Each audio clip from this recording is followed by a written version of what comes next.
Hi guys, it's Bat Beyond Tom here, and today I'll be reviewing Batman Prey. Now Batman Prey is set during Batman's first year.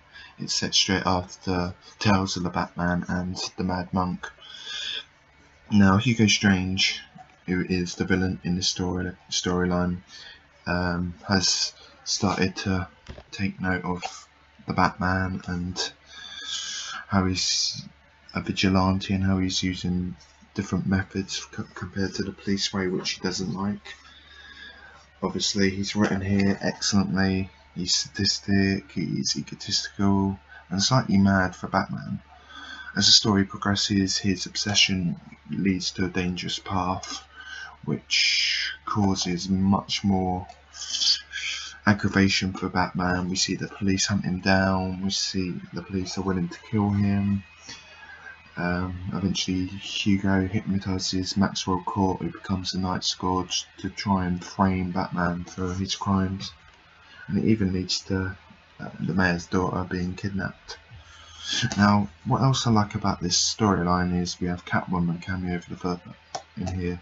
We kind of see where that development's going to go in the next couple of years in this timeline.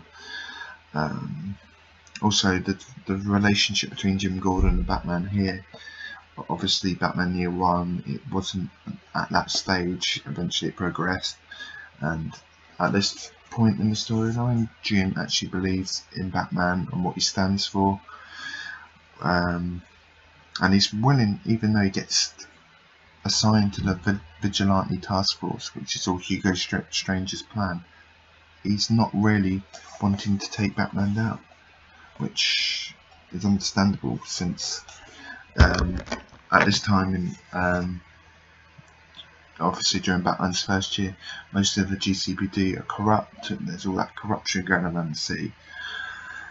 So there's all that, and of course we see the Bat Signal finally being created just as a way to fight for Batman's innocence, as Batman and Gordon work together briefly to come up with an idea to find out who's behind this. Obviously Hugo Strange, the Night Scourge, who is a police officer, Maxwell Court, and this all leads on as the story builds up on to Batman and Hugo Strange's encounter, which is excellent. And also one of my favourite parts about this story is, to be honest, is how over the course of the story is how Hugo starts to lose his sanity, becomes mad. He's just determined to get this vigilante and find out Batman's identity. We see him speak to a doll, a female doll, who he envisions that it's the mayor's daughter. So he puts a mask which represents Batman's over her, and he talks to her, which is insane. And then we see Hugo become the person that we all knew who he'd become. He starts dressing up as Batman, trying to get inside the mind of the Bat, making a promise to break him. And of course it leads to kidnapping the mayor's daughter, for where eventually leads to Batman and Hugo Strange meeting up in his office, which sees him use a hallucinogenic gas, which causes Bruce to have like a breakdown, and Bruce gets knocked out of the building.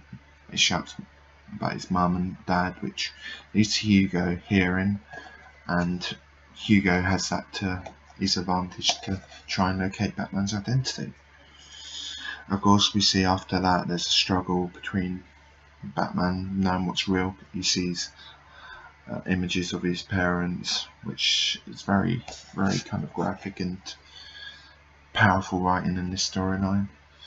And of course I do like the realization is that Bruce rationalizes that being Batman represents an act of sanity and order that defies the madness and chaos represented by crime and injustice, which is cool, and how he's determined to fight. And now we'll talk about Maxwell Court, who is also obsessed with finding Batman. Him and Batman have a couple of meetings in the story prior to him becoming the Night Scourge, or whatever you pronounce it, sorry. And of course he becomes hypnotised, and it leads to a deathly fate for him. They both have a fight which Batman has an advantage over a couple of times. Catwoman even helps him. And so yeah, he met his fates at the end of the story, obviously. And of course that leads to,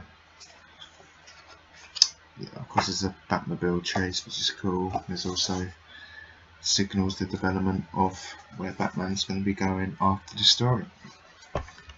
So yeah, that is Batman Prey. Overall, I enjoyed the storyline. I'd give it an 8 out of 10. Also, if you haven't picked the storyline up, it was re-released in 2012.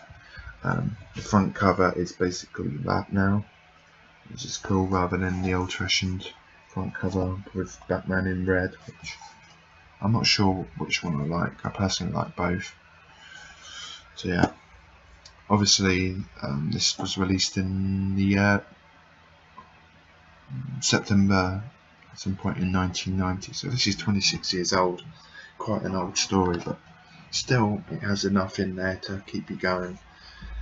Very entertaining to see the mind of Hugo Strange, and the development of his character in this is excellent. Overall, I recommend to read this if you liked Hugo in Gotham the series, Batman the Animated Series, Arkham City, which you'll definitely like this story. Obviously he's been in other comics, graphic novels since, and I recommend starting here. Anyway, that's my review. Please comment and like my video, I'd appreciate that. Any feedback would be cool. Obviously I've revamped my YouTube channel. I want to do more Batman related stuff. So yeah, thank you.